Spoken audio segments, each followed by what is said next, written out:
आज हम लोग याद करने वाले हैं मोनेरा किंगडम के बारे में with the help of a mnemonic. क्या चीज याद रखनी है? MacBook needs money. मम्मी को कहा कि मम्मी हमें मैकबुक दिला दो, मम्मी ने कहा पैसे लगते हैं मैकबुक खरीदने के लिए। सो मैकबुक नीड्स मनी, मनी से हो गया हमारा मोनेरा। मोनेरा के बारे में हम बात करने वाले हैं। Mac, MAC, M stand for mycoplasma, A stand for archaebacteria and C stand for cyanobacteria. ये हमारे कॉमन एग्जांपल्स होते हैं डिफरेंट मोनेरा किंगडम के अंदर जो बैक्टीरिया हैं उनके बारे में। एक एक लाइन सबके बारे में पढ़ लेते हैं। सबसे पहले M, माइकोप्लाज्मा। माइक्रोप्लाज्मा सबसे छोटे बैक्टीरिया जो एग्जिस्ट करते हैं उनको कहते हैं माइकोप्लाज्मा। उन्हीं का ही दूसरा नाम होता है PPLO, pleuropneumonia like organism. Then आते हैं हमारे आर्कीबैक्टीरिया A से। आर्कीबैक्टीरिया क्या होते हैं? आर्कीबैक्टीरिया प्रिमिटिव बैक्टीरिया होते हैं।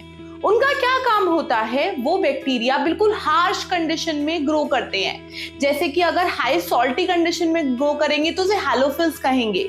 अगर वो मीथेन प्रोड्यूस करेंगे उन्हें मीथेनोजेंस कहेंगे। अगर वो बहुत हाई टेम्परेचर और एसिडिक pH में रहेंगे उन्हें थर्मो एसिडोफिल्स कहेंगे। तो ये हो जाते हैं हमारे आर्कीबैक्टीरिया। देन C से आता है साइनोबैक्टीरिया। साइनोबैक्टीरिया का दूसरा नाम होता है ब्लू ग्रीन alga।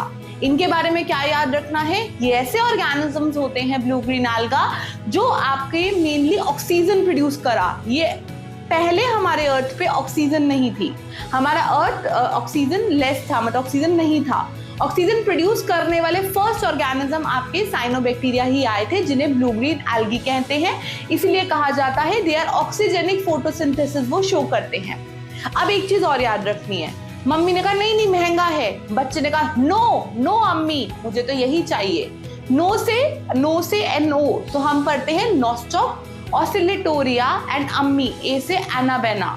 ये आपके सबसे कॉमन एग्जांपल्स होते हैं किसके? ये आपके एग्जांपल्स होते हैं साइनोबैक्टीरिया के। याद रखना साइनोबैक्टीरिया जो हैं वो हमारे नाइट्रोजन प्रोड्यूसिंग ऑर्गेनिजम्स भी हैं और नाइट्रोजन भी प्रोड्यूस करते हैं। इनमें से जो नॉस्टॉक और एनाबेना है नॉस्टॉक और एनाबेना की जो नाइट्रोजन प्रोडक्शन होता है वो हेटेरोसिस्ट के अंदर होता है। इस पॉइंट को याद रखना।